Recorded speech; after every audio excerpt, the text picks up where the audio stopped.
Hello, this is Intrepid Reporter reporting to you from my new programme, What a Sight on Accents. Hiya, yeah, this is Intrepid Reporter reporting to you about accents for my programmes, What a Sight Beauty Tips for the Ugly Woman. Now I'm here today to emphasise the importance, or not importance as the case may be, about an accent. Now, I looked up the word in the dictionary, I looked it up, and believe it or not, apart from word kudenki, whatever that means, it actually means beat and stress, and I think that sums up really the whole thing about accents now, you see. Now there was a time when I were a nipper, that and you can probably tell by my accent that my blood roots are up in the grim north, as it were, up in the grim north. But as I was saying, there was a time when I was a nipper that basically the only type of job that people of a kind of foreign persuasion could have, they only needed to know two words, and that were fair, please. Right? Now, we've come a long way since then, and people of the similar foreign persuasions are now, you know, on TV, they're hosting shows, they're even reading news, you know. They're now reading and telling us about Angelina Jolie's lips and, you know, Elton John's hair. You see, that's how far we've come, you see. That's how far we've come. But, as I say, accents, they can plague you or make you see. And, you know, there's many a celebrity that have actually started off, you know, trying to break into the business, and they've been turned away simply because of their accent. To point out a few, we've had well, there's people like Adelaide, isn't there? Adelaide, she's a northern lass, and Doofy. Doofy, she's from, you know, from Wales, and look at Forrest Gump, look. I mean, he got far, didn't he? And of course then there's Sting, isn't there? So, you see, I once knew a woman as well, you see, who had a very, very, very unpleasant laugh, you see. She had a very, very pleasant laugh. And to demonstrate it for you, was a kind of now, you see, there's no way she's going to get a hot date with that kind of laugh. Well, perhaps, you know, perhaps a boxer mind, but you see what I mean here? See what I mean? She'll probably get a date with a boxer. But, you see, there was only one way out for her. My advice to her was, just don't laugh. You see? Don't laugh. See? That's simple. Don't laugh. Now, I'm going to illustrate a story here of how people, right, people use accents to kind of cover themselves, or as me good mother says, who, you know, comes from the north and she's Polish, so she's got a tinge of it to you.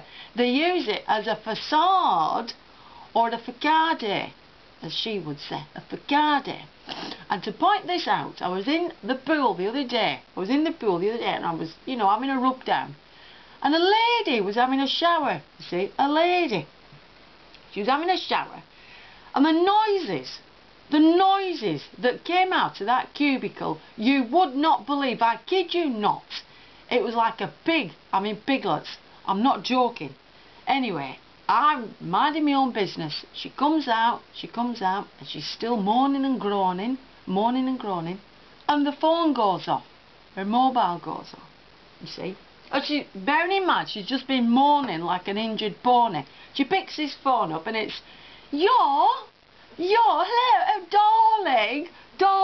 Now, do you know what I mean? I cannot get my head round that. You see. And I think from what I heard, it was a daughter as well. So you see the pretense there, even with your loved ones. See. And the thing is, you see, these people, if they're pronouncing words like yes as yaw, well, do they then pronounce words like best as bost, or rest as rost, rot? Now, speaking of accents and accentuating yourself, like. I've got a few exercises here that'll get you out there and not full. Now, words like, now as you can tell, I'm from the north, you see.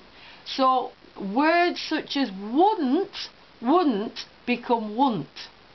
And shouldn't become shunt. And doesn't becomes don't. You see? You see where I'm going? And couldn't, well, becomes no way. Like, doesn't it? No way. So, I want you to think, if you are plagued or blessed, however you look at it, with this tinge of exotic northernness to your voice, here's a quick exercise, right? Now, when you're saying the words shan't or can't, I want you to think of the word arm. You see a picture of an arm in your head. And then when you're saying shan't, it comes shan't. You see what I'm doing there? And can't becomes can't. You see? Actually, it works better if you have a little helpful device here. Now, there's no need going for all them expensive electrocution lessons. No, I've got a simple method here of, you know, getting down into the chest. You want to feel it down here. Cardboard roll, you see now. Short. You see what I'm doing there? And now a simple greeting. Now a simple greeting, instead of saying hiya, hi there, whatever, you know, say hello. Hello. Now think of the word hello. You see, hello. You see, hello. You see how it works better? It kind of ruminates down there, doesn't it? You see. And when you're getting up in the morning, instead of first thing you're saying, you know, being, look me, another day, you see, just having in your mind, lucky me, I'm alive and I can still see. You see what I'm getting at? So, you see, there's a lot to be said for your original homegrown accent, you see.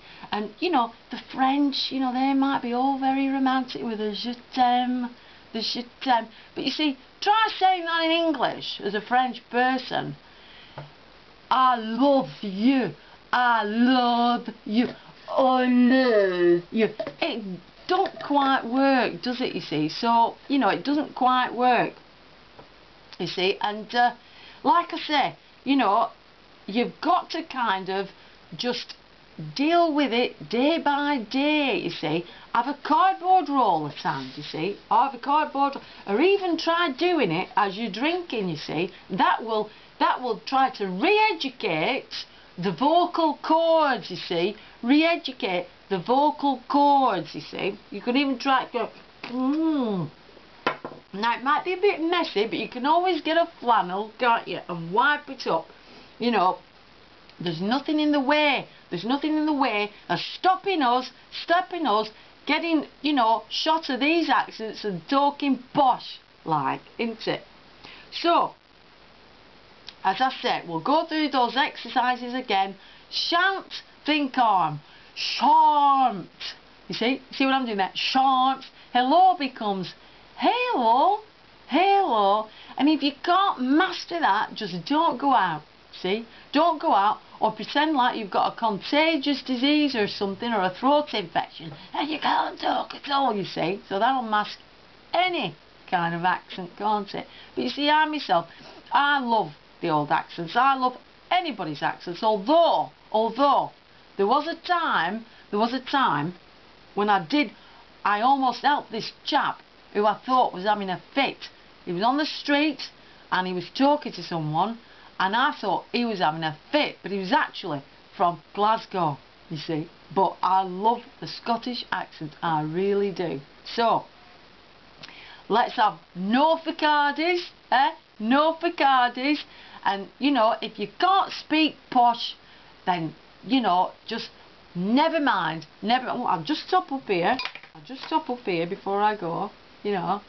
Got to keep myself looking the part. Now, so we'll try and say goodbye, posh like. So this is intrepid reporter.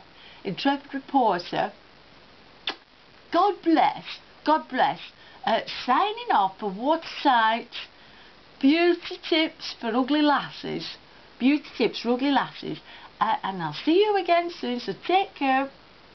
And I think you'll agree, some fella would be proud to have me on his arm of a night, So take care, and happy accents.